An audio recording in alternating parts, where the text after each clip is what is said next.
नारायणं नमस्कृत्य नरं चैव नरोत्तमं देवीं सरस्वती व्यासं ततो जयमुदीरयेत्। ॐ नमो भगवते वासुदेवाय। त्रयोविंशोऽध्याय। मैत्रेय उवाच एमन्ते कन्या विभादेयि मनोजे गले रथ बाहि एबे हो शुण कुरुनाथ कर्दम मुनिଙ୍କ चरित से नदी तीरे पुण्य बने दृढे रहिले तपस्थाने ताहांक पत्नी देवहूति सुंदर सुगुण सुमति स्वामीर मन जानी चित्ते सेवा करई अनुव्रते इंगित मात्रे आज्ञा बहे भवानी भव सेवा प्राय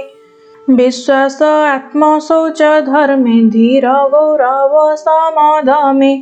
शुश्रूषा सहृदय प्रेमे मधुर वाक्ये सुसंभ्रमे वर्जित काम मद हिंसा दंभ गर्भित मिथ्या भाषा उद्यम निरल समति स्वामी संतोषे मन स्थिति मनोतनया देवहूति देव समाने मणिपति पतिर आशीर्वाद लाभ करिबा पाई तार लोभ तेणु पतिर सेवा नित्य करई भक्ति भावे चित्ते एमन्ते देवहूति चाहि मुनि सानंदे स्नेह बहि पति देवतार आशीषे निरते सेवे स्वामी पासे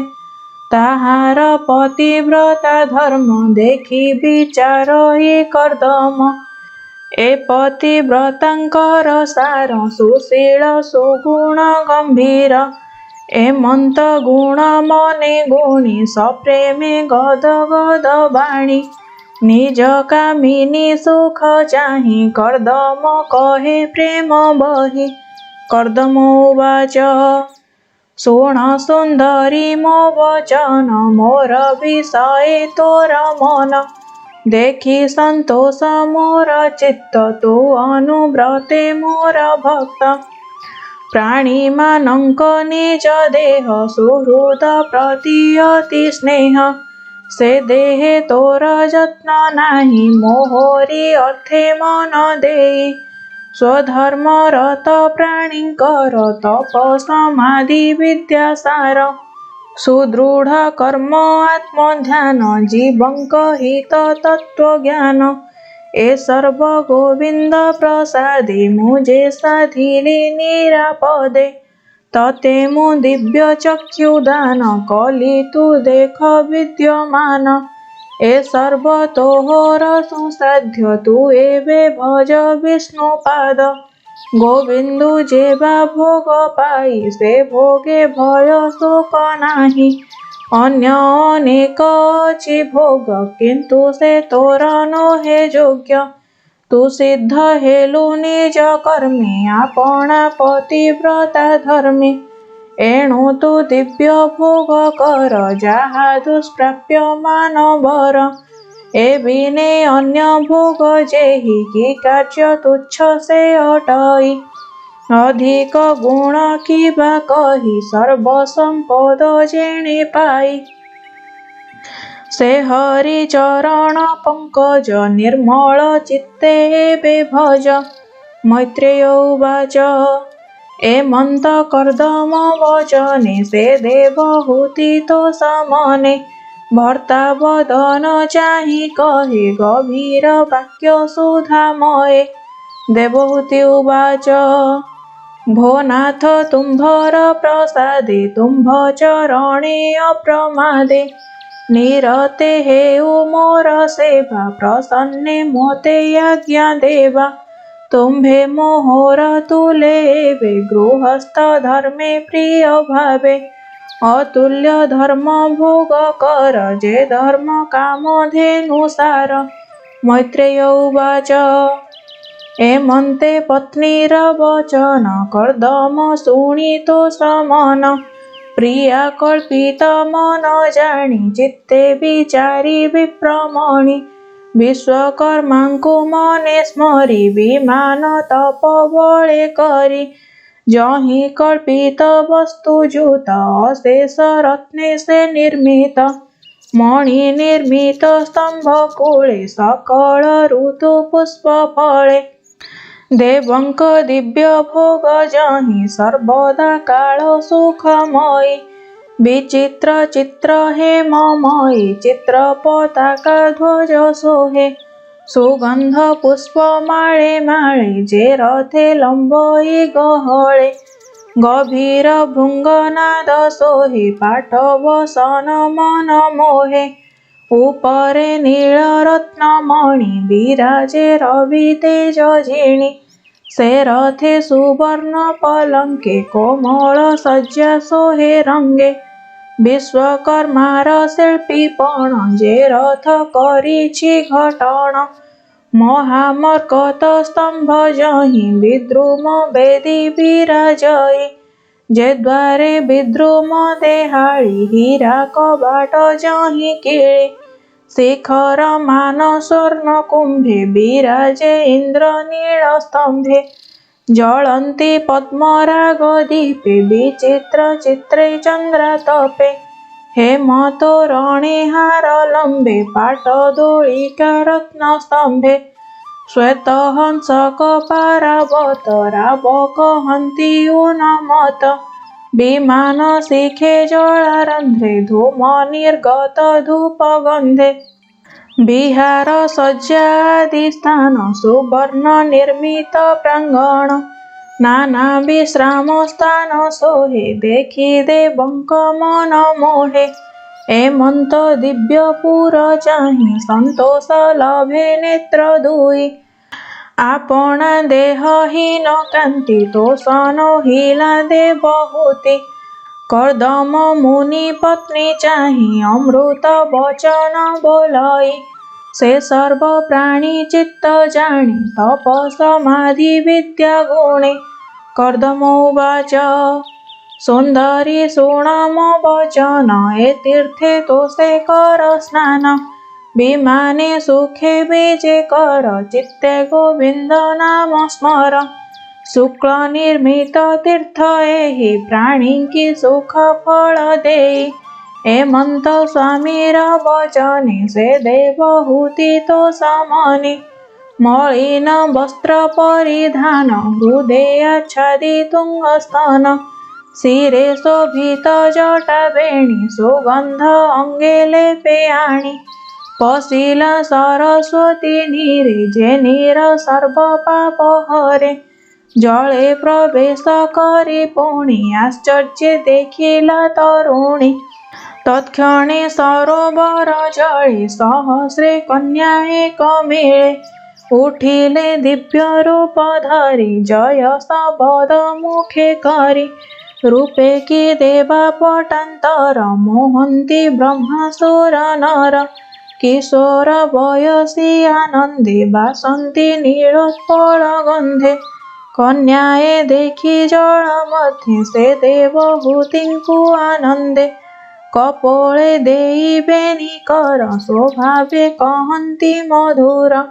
आम्भे तोहर दासी पणी से विभु तोहर चरणे ए जे तोहर दिव्य काय किबा करिबु आज्ञा दिय एमंत कही कन्या गणे से देवहूतिर चरणे तत्क्षणे नमस्कार करी सर्वे होइले परिचारी सुगंध तार अंगे बोली आनंदे देले हुळहुळे स्नान कराई पुण्य नीरे मंडिले नाना उपहारे नूतन वस्त्र जुग देले विविध अलंकार तुले अमूल्य माळ रत्न पंथी चंद्र किरणी झटकंती अन्न व्यंजन षडरसे भोजन कराई हरसे सुबास जळे आचमन कराई सुमुख बासन उत्तम सज्जारे बसाई दर्पण समर्पिले ने मुकुरे चाही मुख शोभा शिरे खंजिले पुष्प गभा कर्पूर कुंकुम सुगंधे अंगेले पीले से आनंदे दुर्बा अक्षत गंध आणी आशीष कन्या गणी भरी एमंते सर्व परिवारी सुलग्नि शुद्ध स्नान करी गळे आरोपी रत्नहार चरणे बाजेणी नूपुर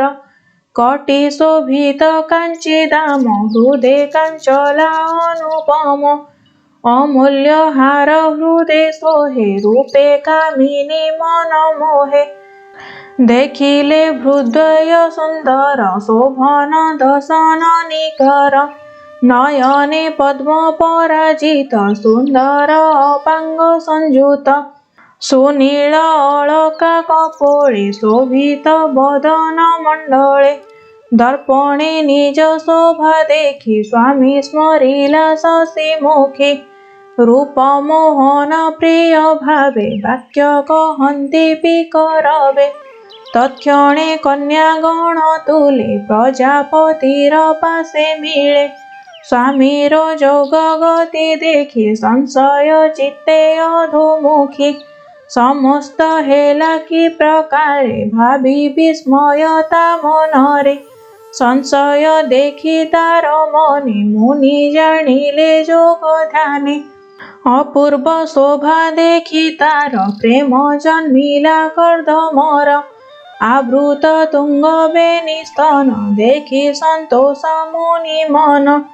तत्क्षणे धरी कन्या हस्त मुनि आरोही दिव्य रथ सहस्रे नारी गण मध्ये ऊर्ध्वे गमन विष्णु पदे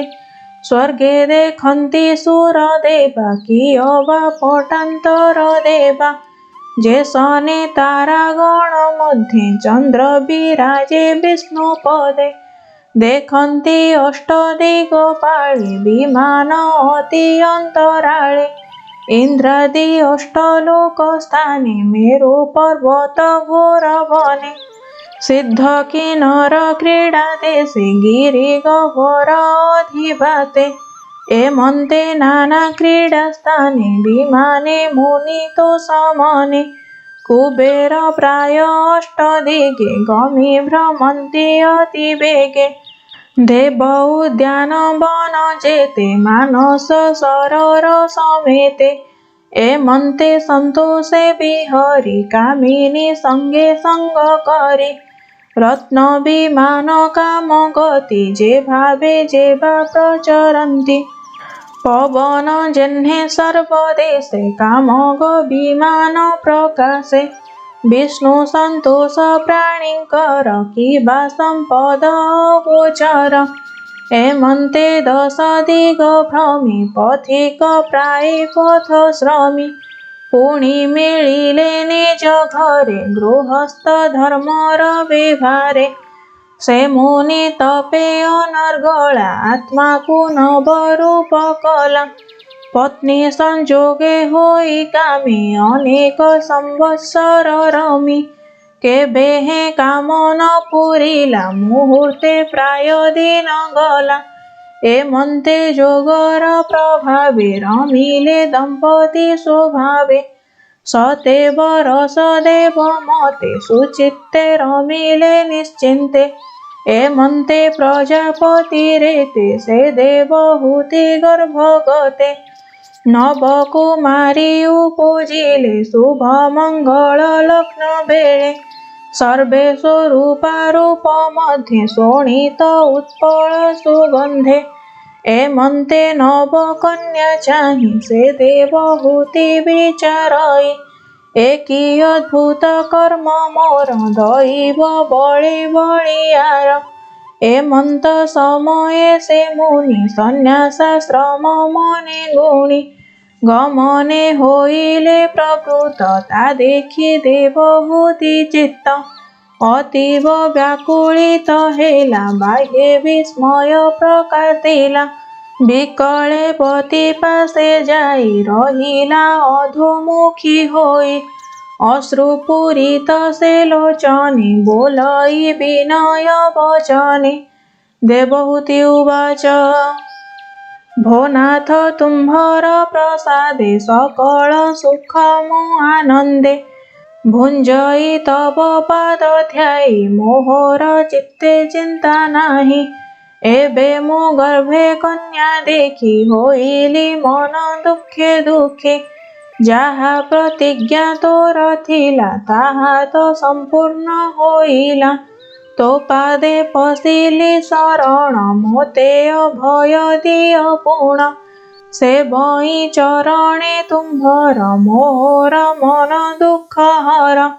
ପୁତ୍ର ନୋହିଲା ମୋର ଗର୍ଭେ ଏଣୁ ମୋ ମନ ଦୁଃଖେ ଭାବେ ଯେବା ହୋଇଲେ ନବ ନାରୀ ଏ ଅନୁରୂପେ ବରବରି ବିବାହ ଦିଅ ତୁମ୍ଭେ ସୁଖେ ମୋ ଦିନ ଭାବ ଯାଉ ସୁଖେ ତୁମ୍ଭେ ଯେ ବନେ ତପ କଲେ ମୋ ମନ ନ ରହିବ ଭଲେ ଏଣୁ ମୋ ମନ ଦୁଃଖ ଭାବେ ପୁତ୍ର ସମ୍ପାଦ ମୋର ଗର୍ଭେ ମୁଁ ଏତେ କାଳ ତୁମ୍ଭ ତୁଲେ ବଞ୍ଚିଲି ନାନା ଭୋଗ ଭୋଳେ ଇନ୍ଦ୍ରିୟ ଭୋଗର ଲାଳସେ ବଞ୍ଚିଲି ନାନା ଭୋଗ ରସେ ତୁମ୍ଭର ଅଙ୍ଗ ସଙ୍ଗ ମିଳେ ଏ ଜନ୍ମ କଲା ମୋର ଭୋଳେ ଏ କର୍ମ ଭୂମି ମଧ୍ୟେ ମୁହିଁ ଉତ୍ତମ କୂଳେ ଜନ୍ମ ହୋଇ ଆତ୍ମାର ଗତି ନ ଜାଣଇ ଏ ଦୁଃଖ ସୁଖ ମୋ ମଣଇ ତୁମ୍ଭ ସଙ୍ଗତେ ସଙ୍ଗ କରି ହରି ଭଜନ ମୋ ପାଶୋରି ହେ କାନ୍ତ ମୋତେ ଦୟା କର ଏ ଭବ ସାଗରୁ ଉଦ୍ଧର ଭୟ ନିବାର ମୋର ଚିତ୍ତେ ଏ ମାୟା ତରିବି ଯେ ମନ୍ତେ ବିଷୟ ରସେ ଯାର ସଙ୍ଗ ଆମ୍ବୋରେ ସଂସାର ତରଙ୍ଗ ତାର ନିସ୍ତାର ଆର କାହିଁ କର୍ମ ବନ୍ଧନି ସେ ପଡ଼ଇ ବୁଡ଼ଇ ସଂସାର ସାଗରେ ସମ୍ଭବେ ଅଶେଷ ଉଦରେ ଏ ଭାବ ଜାଣି ଯାର ମନ ବିଷ୍ଣୁ ଭଜନେ ସାବଧାନ ସେ ଜୀବ ଆତ୍ମକୁ ଉଦ୍ଧରେ ନ ବୁଡ଼େ ସଂସାର ସାଗରେ ଯେ ଇହ ଜନ୍ମ କର୍ମ ଧର୍ମେ ହରି ନ ଭଜେ ମାୟା ଭ୍ରମେ ଯେ ତୀର୍ଥ ପଦ ନ ସେବଇ ଜୀବନ ଥାଉ ସେ ମରଇ ମୁଁ ଏ ଇନ୍ଦ୍ରିୟ ଭୋଗ ବଳେ ବଞ୍ଚିଲି ବିଷ୍ଣୁ ମାୟା ଭୋଳେ ମୁଁ ତୁମ୍ଭ ପାଦେ ସେବା କରି ମୁଖ୍ୟେ ନୋହିଲି ଅଧିକାରୀ ଏବେ ଉପାୟ କହ ମୋତେ ମାୟା ତରିବି ଯେ ମନ୍ତେ ମୈତ୍ରେୟ ଉବାଚ ଏମନ୍ତେ କର୍ଦ୍ଦମ ସମ୍ମୁଖେ ସେ ଦେବହୂତି ମନ ଦୁଃଖେ ଯେତେ କହିଲା ମନ ତ୍ରାସ ସୁଜନ ଜନେ ଏଥେ ରସ ତୃତୀୟ ସ୍କନ୍ଧେ ଭାଗବତ କହିଲା ଦାସ ଜଗନ୍ନାଥ ଇତି ଶ୍ରୀମଦ୍ଭାଗବତେ ମହାପୁରାଣେ ପାରମହଂସ୍ୟାଂ ସଂହିତାୟାଂ ତୃତୀୟ ସ୍କନ୍ଧେ କାପିଳେୟ ଉପାଖ୍ୟାନେ ତ୍ରୟୋବିଂଶ ଅଧ୍ୟାୟ।